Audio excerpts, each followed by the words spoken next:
सभी साधकों को प्रेम भरी जय श्री राम। परमात्मा की असीम कृपा आप पे सदैव बनी रहे, आप सदैव खुश रहें, स्वस्थ रहें, ऐसी हमारी हृदय से प्रार्थना और आशीर्वाद है।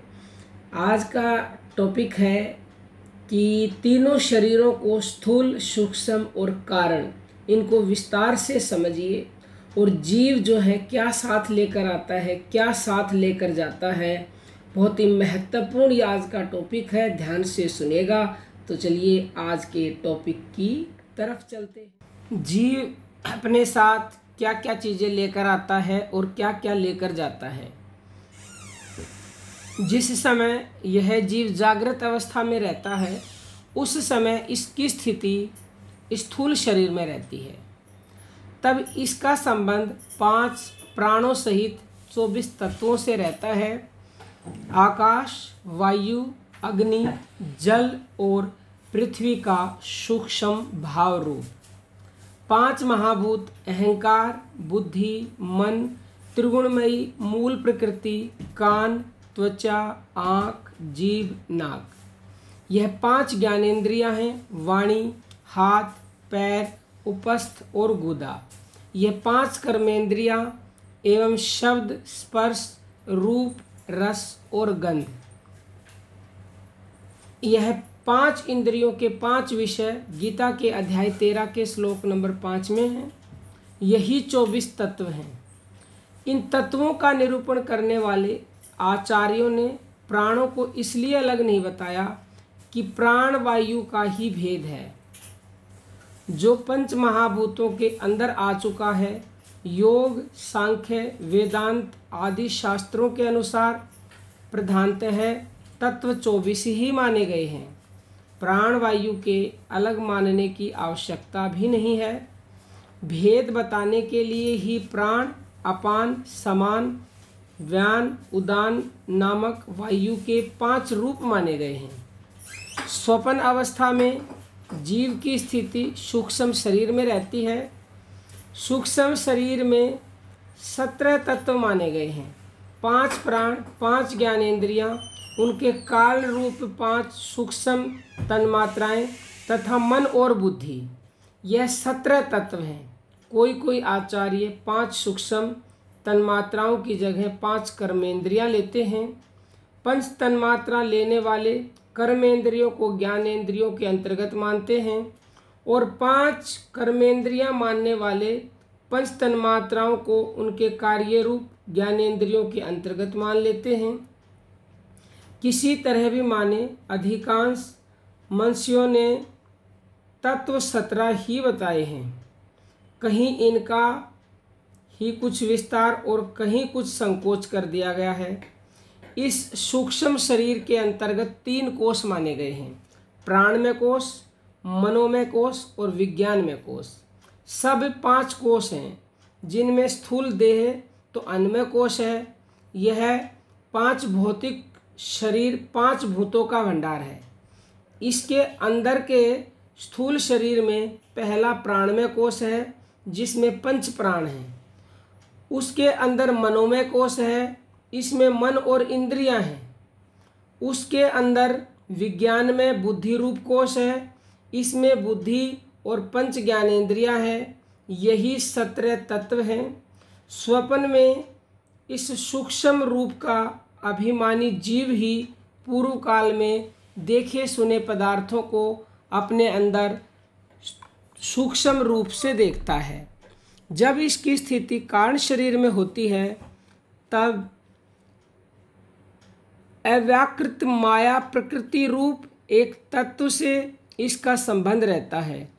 इस समय सभी तत्व इस कारण रूप प्रकृति में लय हो जाते हैं। इसी से उस जीव को किसी बात का ज्ञान नहीं रहता। इसी गाढ़ निद्रा अवस्था को सुषुप्ति कहते हैं। माया सहित ब्रह्म में लय होने के कारण उस समय जीव का संबंध सुख से, आनंद से होता है। इसलिए इसी को आनंदमय कोष कहते हैं। इसी से इस अवस्था से जागने पर यह कहता है कि मैं बहुत सुख से सोया। उसे और किसी का ज्ञान नहीं रहता। यही अज्ञान है। इस अज्ञान का नाम ही माया है, प्रकृति है। सुख से सोया, इससे सिद्ध होता है कि उसे आनंद का अनुभव था। सुख रूप में नित्य स्थित होने पर भी वह प्रकृति यानी अज्ञान में रहने के कारण वापिस आता है। घट में जल भरकर उसका मुख अच्छी तरह बंद करके उसे अनंत जल के समुद्र में छोड़ दिया गया और फिर वापस निकाला, तब वह घड़े के अंदर का जल ज्यों का त्यों रहा। घड़ा न होता तो वह जल समुद्र के अनंत जल में मिलकर एक हो जाता। इसी प्रकार अज्ञान में रहने के कारण सुख रूप ब्रह्म में स्थित होने पर भी जीव को ज्यों का त्यों लौट आना पड़ता है। 24 तत्वों के स्थूल शरीर में से निकलकर जब यह जीव बाहर जाता है तब स्थूल देह तो यही रह जाता है। प्राणमय कोश वाला 17 तत्वों का सूक्ष्म शरीर इसमें से निकलकर अन्य शरीर में जाता है।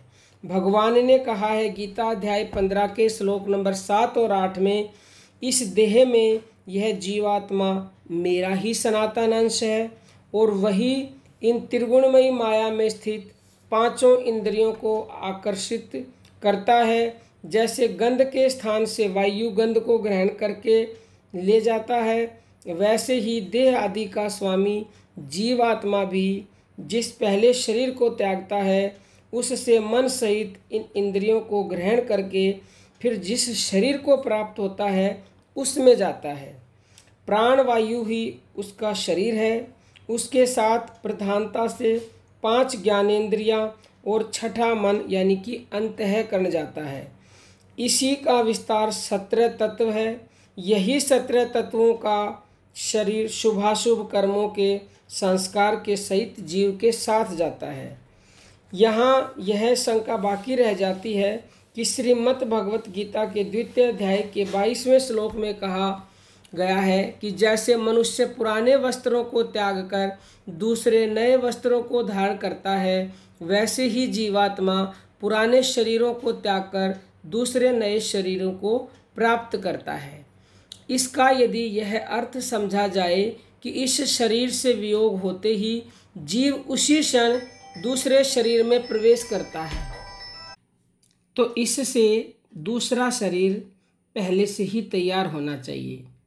और जब दूसरा शरीर तैयार ही है तब कहीं आने जाने की, स्वर्ग नरक आदि भोगने की बात कैसे सिद्ध होगी। तथा गीता स्वयं 3 गतियों निर्देश कर आना जाना स्वीकार करती है। इसमें परस्पर विरोध आता है। वे इसका क्या समाधान है? इसका समाधान यह है कि यह शंका ही ठीक नहीं है, क्योंकि भगवान ने इस मंत्र में यह नहीं कहा कि मरते ही जीव को दूसरी स्थूल देह उसी समय तुरंत ही मिल जाती है। एक मनुष्य कई जगह घूमकर घर आता है और घर आकर वह अपनी यात्रा का बयान करता हुआ कहता है, मैं बम्बई से कलकत्ता पहुंचा, वहां से कानपुर और कानपुर से दिल्ली चला गया। इस कथन से क्या यह अर्थ निकलता है कि वह बम्बई छोड़ते ही कलकत्ते में प्रवेश कर गया या कानपुर से दिल्ली उसी दम आ गया? रास्ते का वर्णन स्पष्ट न होने पर भी इसके अंदर ही है। इसी प्रकार जीव का भी देह परिवर्तन के लिए लोकांतरों में जाना समझना चाहिए। रही नहीं देह मिलने की बात, सो देह तो अवश्य मिलती है, परंतु वह स्थूल नहीं होती। समष्टि वायु के साथ सूक्ष्म शरीर मिलकर एक वायु में देह बन जाती है, जो ऊर्ध्वगामियों का प्रकाश में तेजस, नरकगामियों का तपो में प्रेत पिशाच आदि का होता है। यह सूक्ष्म होने से हम लोगों की स्थूल दृष्टि से दिखता नहीं है, इसलिए यह शंका निरर्थक है। सूक्ष्म देह का आना जाना कर्म बंधन न छूटने तक चला ही रहता है।